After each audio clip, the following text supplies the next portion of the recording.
নমস্কার, নিউজ 18 বাংলার ডিজিটাল পেজে আপনাদেরকে স্বাগত। আপনাদের সঙ্গে এই মুহূর্তে আমি রয়েছি আবির।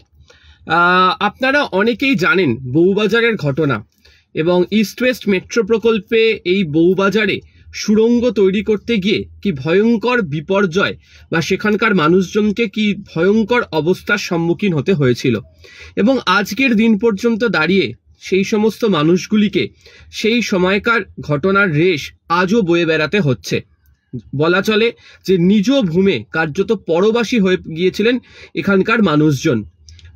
আমরা জানি যে 2019 সালের জুলাই মাসের একেবারে শেষ দিনে একটি কম্পন সেখানে অনুভূত হয় সুড়ঙ্গ তৈরি করার কাজের সময়, এবং তারপর বউবাজারের একাধিক বাড়ি হুড়মুড়িয়ে ভেঙে পড়ে এবং ভেঙে পড়া বাড়ির সংখ্যা 24, তার মধ্যে 21টি বাড়ি এমনভাবে ভেঙে পড়ে যে সেগুলো ধূলিসাৎ হয়ে যায়। বাকি 3টি বাড়ি ভেঙে পড়ে এমন অবস্থার সম্মুখীন হয় যে তাদেরকে ভেঙে ফেলার মেট্রো প্রকল্পের জন্য সিদ্ধান্ত গ্রহণ করা হয়। এছাড়া সেখানে থাকা প্রায় 15টি বাড়ি সেগুলো ভয়ঙ্কর রকম ক্ষতিগ্রস্ত হয়, পার্শিয়ালি ড্যামেজ বলা হয়, এবং একাধিক বাড়িতে বিভিন্ন রকমের ফাটল দেখতে পাওয়া যায়।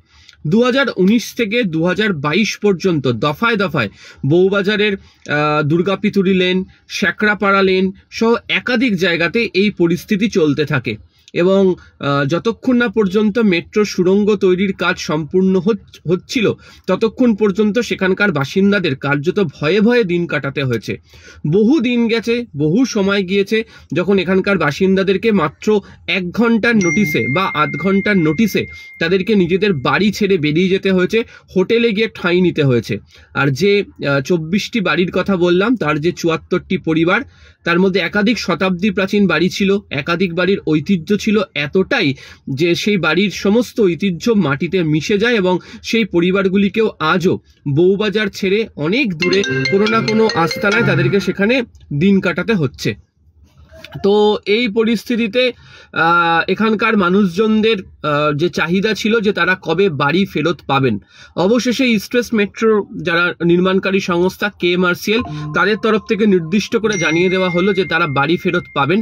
2027-এর মাঝামাঝি সময় থেকে তাদের প্রত্যেকের হাতে বাড়ির চাবি তুলে দেওয়া হবে এবং এই 24টি পরিবারের যে যেমন দেখতে ছিল, যা নকশা ছিল কলকাতা পুরসভা থেকে পাওয়া বা প্রাপ্ত, সেই নকশা অনুযায়ী এই বাড়িগুলিকে তৈরি করে দেওয়া হবে এবং তার জন্য 27 লক্ষ টাকা খরচা করছে কেএমআরসিএল। আর যে বাড়িগুলো, যে 15টি বাড়ি আংশিকভাবে ক্ষতিগ্রস্ত হয়েছে তাদের জন্য প্রায় 6 কোটি টাকা খরচ হচ্ছে এবং সেই কাজ ইতিমধ্যে শুরু হয়ে গিয়েছে।